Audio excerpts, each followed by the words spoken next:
नमस्कार मित्रों, मैं हूं राकेश सचल और आप देख रहे हैं चक्षुदर्शी। चक्षुदर्शी का मतलब वही कि आई विटनेस, आंखों देखी बात। और आज मैं आपको एक ऐसे मुद्दे से अवगत कराऊंगा जो मुद्दा सुर्खियों में नहीं है। सुर्खियों में तो एसआईआर है, सुर्खियों में मोदी जी हैं, उनका 130वां संविधान संशोधन है जिसमें 30 दिन जेल रहने के बाद किसी से भी आप उसका पद छीन सकते हैं। सुर्खियों में रूस, चीन और अमेरिका से रिश्ते हैं, लेकिन मैं इन सब की बात नहीं करूंगा क्योंकि इस समय असली बात जो हो रही है उसकी तरफ ध्यान जो मुख्य मीडिया है हमारा वो दे नहीं रहा है। ये है दरअसल मुद्दा कि इस समय चूंकि बिहार में चुनाव सिर पर हैं और वहाँ पर जो अल्पसंख्यकों का जो इलाका है बहुत बड़ा है, तो उनको लुभाने के लिए, उन पर डोरे डालने के लिए अब आरएसएस एक नए रूप में प्रकट होना चाहती है। और आरएसएस ने मुस्लिमों से रिश्ते जोड़ने के लिए एक नया संवाद कार्यक्रम शुरू करने की योजना बनाई है। जो आरएसएस के पास एक इसके लिए फ्रंट भी है, इसका नाम है मुस्लिम राष्ट्रीय मंच। इस मंच के जरिए आरएसएस अब एक बार फिर से उन मुसलमानों को लुभाने की कोशिश करेगी, उन्हें अपना बनाने की कोशिश करेगी, अपना बताने की कोशिश करेगी, जिन लोगों को संसद में भारतीय जनता पार्टी, इसी आरएसएस की जो संतान है राजनीतिक, उसके सांसद क्या कुछ नहीं कह चुके।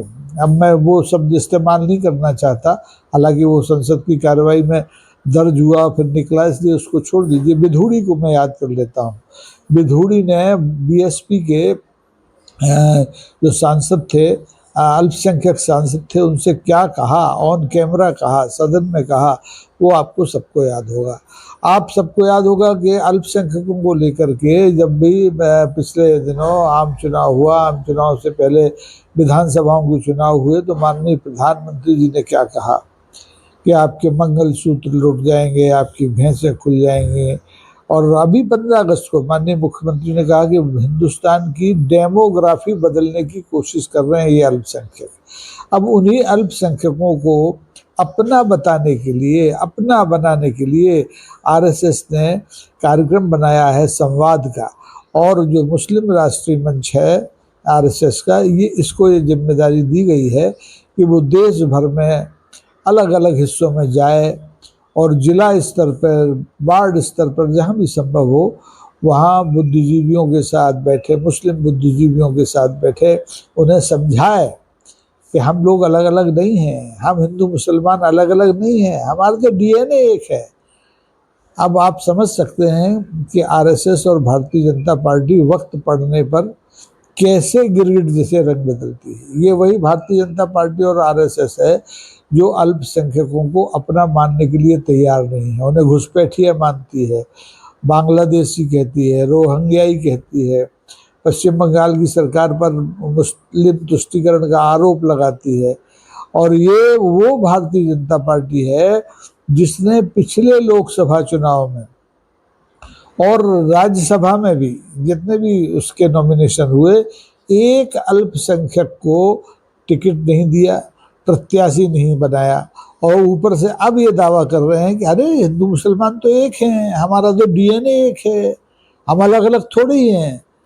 अब ये हकीकत और अफसाने में कितना अंतर है ये समझना हमें नहीं है, समझाना भी हमें नहीं है, आपको खुद समझना है। अगर आप अल्पसंख्यक हैं तो आप भारतीय जनता पार्टी और आरएसएस के इस नए रूप को पहचानने की कोशिश कीजिए, अतीत में झांकते हुए वर्तमान की ओर।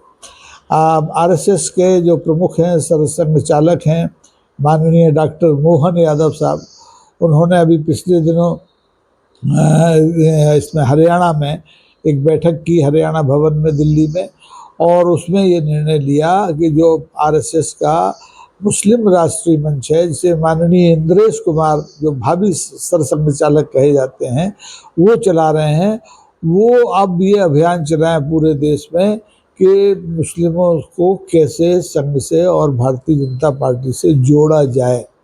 20 करोड़ घरों में जाना चाहती है आरएसएस इस संवाद कार्यक्रम के जरिए। बैठकें करना चाहती है, जिला स्तर पर बैठकें करना चाहती है। उससे पहले दिल्ली में राष्ट्रीय स्तर पर एक सम्मेलन करना चाहती है। और इस योजना को बनाने में डॉक्टर मोहन भागवत अकेले नहीं थे, इंद्रेश बाबू भी थे, रामलाल साहब भी थे और श्री कृष्ण गोपाल साहब भी थे।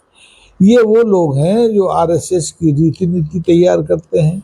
ये वो लोग हैं जो भारतीय जनता पार्टी को सत्ता में पहुंचाने के बाद उसे अपना एजेंडा बताते हैं और उस पर काम करते हैं।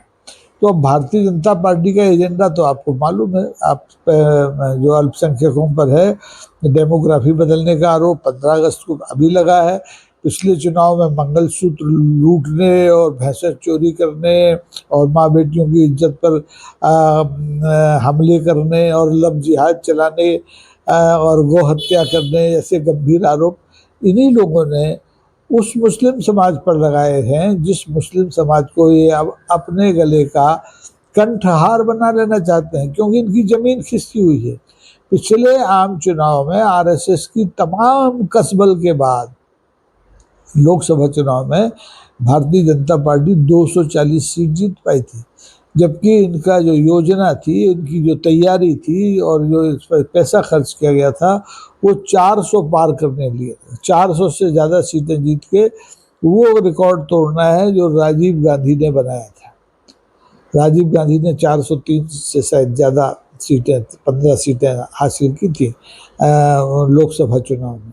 वो रिकॉर्ड अभी मोदी जी नहीं तोड़ पाए हैं। मोदी जी ने तमाम रिकॉर्ड ध्वस्त कर दिए, विदेश यात्राएं करने का रिकॉर्ड तोड़ दिया, नेहरू के बने तमाम रिकॉर्ड तोड़ दिए, उनकी बनी तमाम बहुराष्ट्र जो नवरत्न कंपनियां हैं वो तोड़ दी, लेकिन ये रिकॉर्ड नहीं तोड़ पाए। तो ये रिकॉर्ड अब और नीचे न चला जाए, 240 से नीचे न चला जाए, बिहार हाथ से न खिसक जाए, इसलिए आरएसएस ने ये एक मुस्लिमों से संवाद का राष्ट्रीय अभियान कार्यक्रम बनाया है। ये अभियान किस तारीख से शुरू होगा इसकी अभी बात नहीं की गई है। और आपको याद हो कि आरएसएस बीच बीच में ऐसे प्रपंच करती रहती है। उसके पास कुछ दिखाने के लिए मुस्लिम मंच भी थे, मुस्लिम नेता भी थे, लेकिन मुस्लिम मंच तो अब भी है, मुस्लिम नेता नज़ारत हो गए हैं। आपको नकवी साहब कहीं दिखाई नहीं देते होंगे, आपको शाहनवाज साहब कहीं दिखाई नहीं देते होंगे। यही दो बड़े चेहरे थे, बाकी तो बहुत से चेहरे थे। इन सबको जमी दोज कर दिया गया है। कोई राज्यसभा में नहीं है, कोई मंत्री नहीं है, कोई संतरी नहीं है, कोई विधान परिषद में नहीं है। मेरे पास जो आंकड़ा है उसके हिसाब से जो पिछला आम चुनाव हुआ था उसमें लोकसभा में 543 सीटें थीं। अब भाजपा ने अधिकांश सीटें लड़ी, लेकिन एक मुसलमान को टिकट नहीं दिया और इसका नतीजा ये हुआ कि भारतीय जनता पार्टी 400 पार करने की जगह 240 पर छिटक गई। यही हाल राज्यसभा में। राज्यसभा में नॉमिनेशन तो बहुत आसान होते हैं, पार्टी जिसे चाहे उसे जिता सकती है, लेकिन भारतीय जनता पार्टी ने एक जम्मू कश्मीर के उमेर अहमद इलियासी को छोड़ करके किसी को भी राज्यसभा में भी अपना प्रत्याशी नहीं बनाया।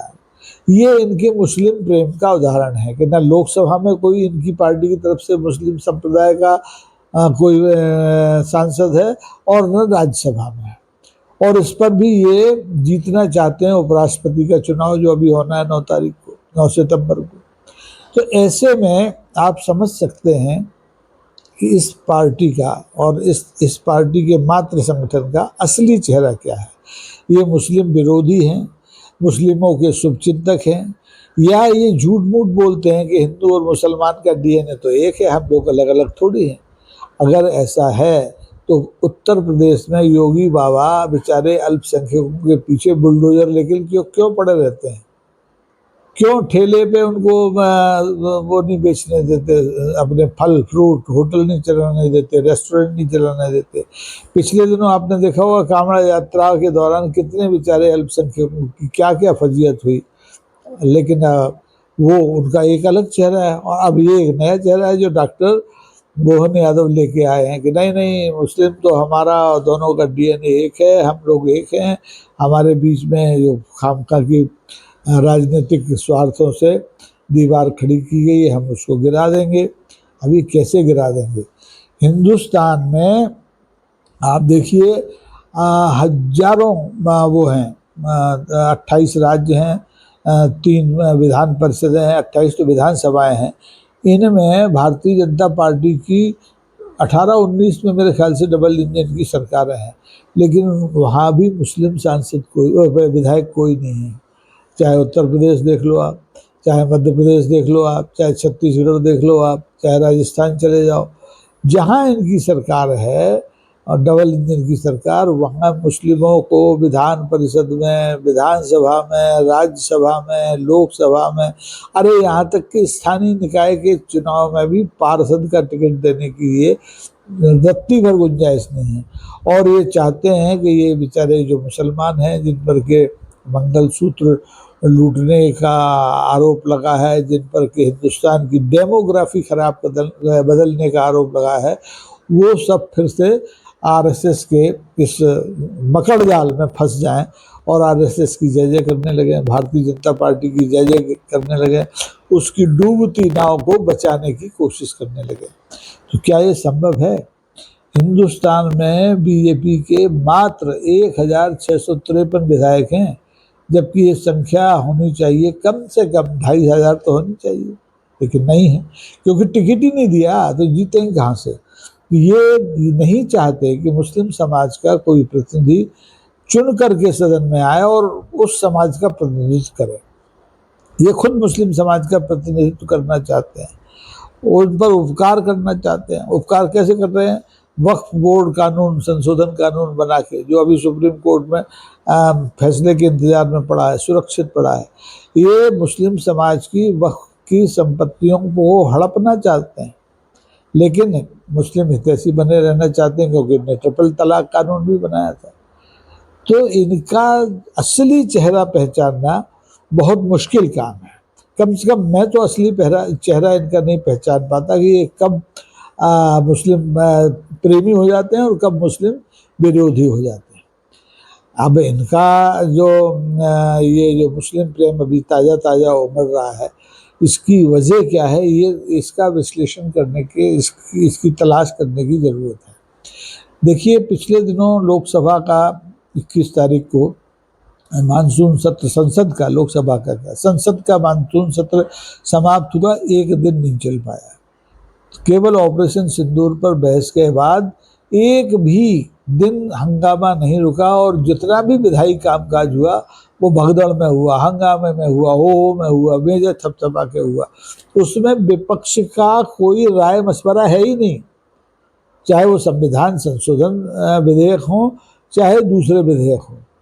तो ऐसा देश जिसमें एक पूरे समाज को, जिसकी की आबादी 20-22 करोड़ से ज़्यादा है, उसकी अनदेखी कर दी जाए, लोकतांत्रिक संस्थाओं में उसके प्रवेश को वर्जित कर दिया जाए, इरादतन टिकट न दे करके उस समाज को फिर झांसा देने की कोशिश की जा रही है इस संवाद सम्मेलनों के जरिए।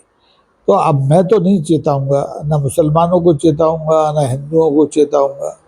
मैं तो सिर्फ ये बताऊंगा कि आप खुद देखें, अपनी आंखें खोलें और पहचानें कि कौन आपका हितैषी है, कौन आपका विरोधी है, कौन आपके हितों पर कुठाराघात कर रहा है, कौन आपके हितों का संरक्षण कर रहा है, कौन तुष्टीकरण का आरोप आप पर लगाता है, कौन तुष्टीकरण दूसरे लोगों का करता है। तो ये विश्लेषण का समय है, थोड़ा दिमाग खर्च करने का समय है। आपको जो हमारे मुख्य धारा का मीडिया है, जिसको कोई गोदी मीडिया कहता है, कोई मोदी मीडिया कहता है, कोई कांग्रेस मीडिया कहता है, ये इस पर बहस करने वाला नहीं है।